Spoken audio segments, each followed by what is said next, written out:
तो चलिए जानते हैं झारखंड राजनीति की एक से बढ़कर एक खबरों को सिर्फ 5 मिनट के अंदर। तो दोस्तों आप सभी को पता होगा घाटशिला के अंदर इलेक्शन खत्म हो गया है और जैसे ही इलेक्शन खत्म हुआ उसके बाद जेल कैंप के कई सारे नेता बोल रहे हैं कि हम 14 नवंबर को जीत रहे हैं। और इतना ही नहीं, उन्होंने अपना रोड मैप भी बताया कि अगर हम घाटशिला के अंदर 14 नवंबर को जीतते हैं तो क्या कुछ करेंगे, देखिए आप इस वीडियो में। डुमरी में हमारे एक विधायक हैं, आपको बता देना चाहते हैं कि विधायक हमारे जो हैं वो ज़्यादातर आप देखेंगे कि काम के सिलसिले में लोगों से मिलते जुलते रहते हैं। जो शिलान्यास की मामला है उसको भी हमेशा आप देखते होंगे कि उनके द्वारा किया जाता है।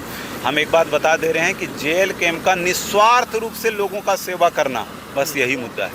अगर यदि हमारे पार्टी के जो कैडर वहाँ पर खड़े हुए हैं, रामदास मुर्मू जी, वो चुनाव जीतेंगे तो न सिर्फ वहाँ का सेवा होगा बल्कि वहाँ की समस्या को जो है वो सदन में जोरदार तरीके से उठाया जाएगा। देखिए, लोकतंत्र की सुंदरता यही है कि आप जब जीतते हैं और अपनी आवाज़ को बुलंदी के साथ सदन में लेकर के जाते हैं तो वहाँ की समस्या जो है वो रोशनी में आती है और तब जाकर के समाधान होता है। आज तक जो भी घाटशिला में जीतने वाले लोग रहे हैं वो लोग मुखर नहीं रहे समस्याओं को लेकर के। आप विकास के नाम पर देखें क्या है, जो क्षेत्र खनिज संपदा से भरा हुआ है वहाँ पर किसी तरह का आप जो है वो फैक्ट्री इंडस्ट्रियलाइजेशन कुछ नहीं देख रहे हैं। वहाँ के लोग इर्द गिर्द, हम तो कल गए थे, महिलाएं बोलते हैं कि हम लोग मछली मार करके बेचते हैं या लकड़ी बोझ में बांध करके बेचते हैं, तब जा करके हम लोग खाना खाते हैं और हम लोगों का परिवार चलता है। तो जो लोग इस तरह की बात कर रहे हैं, हम फिर से दोहरा रहे हैं कि ये अबुआ के वोट को लेकर के बबुआ की सरकार जो है उसने सबसे ज़्यादा शोषण जो है वो आदिवासियों का किया है। तो मतलब जीत के करीब हैं।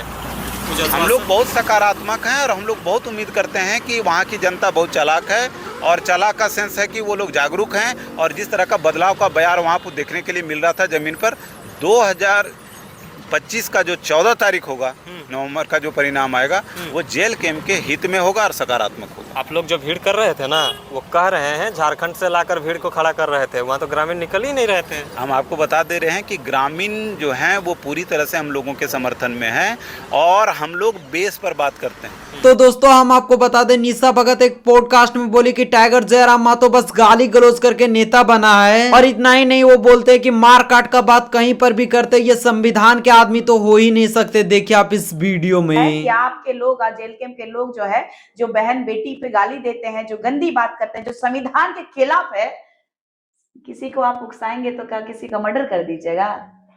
जो संविधान में नहीं है वो कह दीजिएगा? जो संविधान के खिलाफ जा रहा हो उसको सपोर्ट करने वाला एक अच्छा व्यक्ति कैसे हो सकता है? एक हमारे झारखंड को कैसे बचा सकता है? एक स्वार्थ की राजनीति करने वाला कैसे वो अपने आप को कह सकता है कि मैं जनता के परिप्रेक्ष्य में काम कर रहा हूं? तो ये दुर्भाग्य और चिंता का विषय है। ये लोग ऐसा बोल देगा कि ये क्या कर लेगा, ये कौन उखाड़ लेगा? कोई संवैधानिक व्यक्ति जो है अपने जो कह रहे हैं कि निशा भगत जो है ये असंवैधानिक बात कर रही है, तो ये जो गाली गलौज का प्रकरण तो ये जेल कैंप का जो शुरू से रहा है, लक्षण रहा है। आप देख लीजिएगा कि दामोदर में लाल लाल कर देंगे बोल देता है लोग, कभी बोल देता है कि नेपाल बना देंगे। इन लोगों के लिए कोई आदमी क्या गजरा बुराई है? संविधान में सभी को धर्म की आजादी भी है, किसी जगह रहने का भी आजादी है, लेकिन किसी का अस्मिता को ठेस पहुंचाने की आजादी किसी भी धर्म और समुदाय के लोगों में नहीं है।